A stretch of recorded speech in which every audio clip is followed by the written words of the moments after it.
পানির অপর নাম জীবন। এ কথাটা আমরা সকলেই জানি, কিন্তু একটু গভীরে গেলেই জানতে পারবেন পানির প্রকৃতি বদলে যাওয়ার সঙ্গে সঙ্গেই কিন্তু আমাদের শরীরের ভালো মন্দের একটা গভীর সম্পর্ক রয়েছে। তাই তো ঠান্ডা নয়, বরং গরম পানির সঙ্গে বন্ধুত্ব করতে বলছেন চিকিৎসকরাও। কিন্তু বাস্তবে সারাদিন ধরে গরম পানি পান করাটা কিন্তু সত্যিই সম্ভব নয়, কারণ আমাদের দেশে অধিকাংশ সময়ে গরম থাকে, তার উপর ঘাম ও রোদের যন্ত্রণা। এমন পরিস্থিতিতে গরম পানি পান করাটা একেবারেই অসম্ভব। সেক্ষেত্রে শীতকাল গরম পানি পান করার উপযুক্ত সময়। একটি গবেষণায় দেখা গেছে সারাদিন ধরে বারবার অল্প অল্প করে গরম পানি পান করলে শরীরের ভেতরে এমন কিছু পরিবর্তন হতে শুরু করে যাতে রোগ তৈরি করার সমস্ত জীবাণু একেবারেই কাবু হয়ে যায়। সেই সঙ্গে আরো অনেক শারীরিক উপকার মেলে, যা বেরিয়ে এসেছে নানা ধরনের গবেষণায়। তাই 30 মিনিট পর পর গরম পানি পান করলে আপনি কি কি উপকার পেতে পারেন সেই তথ্যগুলোই আমি আপনাদের সাথে শেয়ার করব।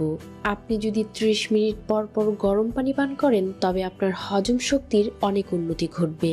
এর সাহায্যে আপনি গ্যাস, অ্যাসিডিটি ও কোষ্ঠকাঠিন্যর সমস্যা থেকে একদম মুক্ত থাকতে পারবেন।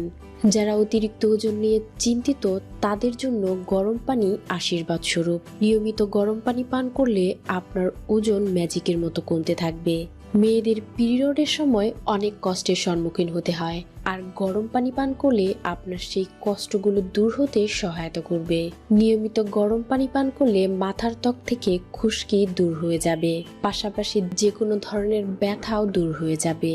নিয়মিত গরম পানি পান করলে ত্বকের উজ্জ্বলতা অনেক বেড়ে যায় এবং ত্বক থেকে বয়সের ছাপও দূর হয়ে যায়। যারা চুলের সৌন্দর্য বৃদ্ধি করতে চান তারা নিয়মিত গরম পানি পান করুন। এটা আপনার শরীর থেকে দূষিত টক্সিন বের করে দিবে, ফলে ব্রণের মতো সমস্যা থেকেও মুক্তি পেয়ে যাবেন। এর পাশাপাশি এটা শরীর থেকে নানা প্রকার ব্যাকটেরিয়াকে দূর করে দিবে, তাতে করে আপনার শরীর রোগমুক্ত থাকবে। তাই সুস্থ ও সুন্দর থাকতে চাইলে প্রতিদিন 30 মিনিট পর পর 1 গ্লাস করে কুসুম গরম পানি পান করুন, যা আপনার স্বাস্থ্যের জন্য অনেক উপকারী হবে। তো বন্ধুরা, আজ এই পর্যন্তই। ভিডিওটি ভালো লাগলে লাইক ও শেয়ার করবেন, আর আমার চ্যানেলটিকে সাবস্ক্রাইব করবেন। ওজন বেড়ে গেলে সর্বপ্রথম আপনাকে যা করতে হবে তা হচ্ছে ফাস্ট ফুড মানে অতিরিক্ত তেল জাতীয় আর ভাজা পোড়া খাবার একেবারেই বাদ দিতে হবে। পাশাপাশি আমি আপনাদের সাথে এমন একটি স্পেশাল খাবারের কথা বলবো যার সাহায্যে আপনি আপনার ওজনকে কমাতে পারবেন। আর এই খাবারটা খেতেও যেমন টেস্টি, আপনার ওজন কমাতেও অনেক ভালো কাজ করবে। তা হচ্ছে সুজি, যেটা প্রায় আমাদের প্রত্যেকের রান্নাঘরেই থাকে, কিন্তু এর কার্যকারিতা আর গুণাগুণ না জানার ফলে আমরা এটাকে অ্যাভয়েড করে চলি। সুজি সাধারণত গম থেকে তৈরি হলেও চাল এবং ভুট্টা থেকেও সুজি তৈরি হয়ে থাকে। সুজির মধ্যে অনেক পুষ্টিগুণ রয়েছে। আপনি যদি সুজি দিয়ে তৈরি খাবার দাবার খুব পছন্দ করে থাকেন তাহলে এই ভিডিওটি আপনার জন্য অনেক লাভদায়ক হবে। নিয়মিত সুজি খেলে আপনি অনেক রোগের হাত থেকে রক্ষা পাবেন। অনেকেই মনে করে থাকেন সুজি সাধারণত ছোট বাচ্চাদেরকেই খাওয়ানো হয়ে থাকে, কিন্তু এতে থাকা ভিটামিন এবং মিনারেল আমাদের শরীরের জন্য অনেক উপকারী, আর এটা ডায়াবেটিস রোগীদের জন্য অত্যন্ত উপকারী। সুজিতে অল্প পরিমাণে গ্লাইকেমিক উপাদান রয়েছে, তাই এটা ডায়াবেটিসের রোগীদের জন্য খুব কার্যকর। তবে সুজির দ্বারা উপকার পেতে চাইলে সুজি কখনোই চিনির সাথে খাওয়া যাবে না। সুজিকে সামান্য লবণের সাথে খেলেই আপনি অনেক উপকার পাবেন। আর আপনি যদি আপনার ওজন কমাতে চান তাহলে অবশ্যই সুজিকে আপনার ডায়েট চার্টে অ্যাড করে নিন। এর মধ্যে প্রচুর পরিমাণে ফাইবার রয়েছে, যা হজম শক্তি বাড়াতে সাহায্য করে।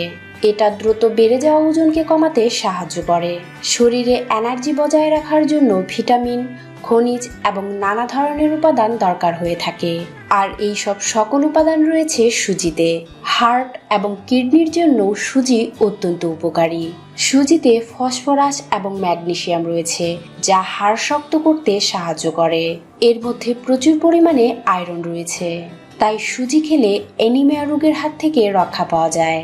আর যদি আপনার অ্যানিমিয়া হয়ে থাকে তাহলে সুজি খেলে আপনার রক্ত স্বল্পতা দূর হয়ে যাবে।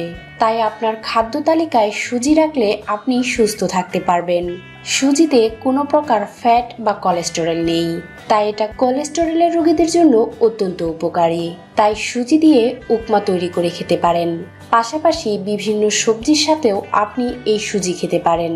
নাইজেরিয়ার জনগণ মাংস ও স্যুপের সাথে দুপুরে ও রাতে প্রধান খাবার হিসেবে সুজি ব্যবহার করে থাকে। দক্ষিণ ভারতে সুজি দিয়ে দোসা প্রস্তুত করা হয়। মাছ ভাজার পূর্বে তার উপরে সুজি আবরণ হিসেবে ব্যবহার করা যায়। সুজির মধ্যে প্রচুর পরিমাণে জিঙ্ক থাকায় এটা ইমিউনিটি সিস্টেমেও উন্নতি করে। তাই প্রতিদিন আপনার খাদ্য তালিকায় সুজি রাখতে পারেন। তো ফ্রেন্ডস, আজ এই পর্যন্তই। আর আমার ভিডিওটি যদি আপনার কাছে কার্যকরী মনে হয়ে থাকে তাহলে অবশ্যই লাইক এবং শেয়ার করবেন।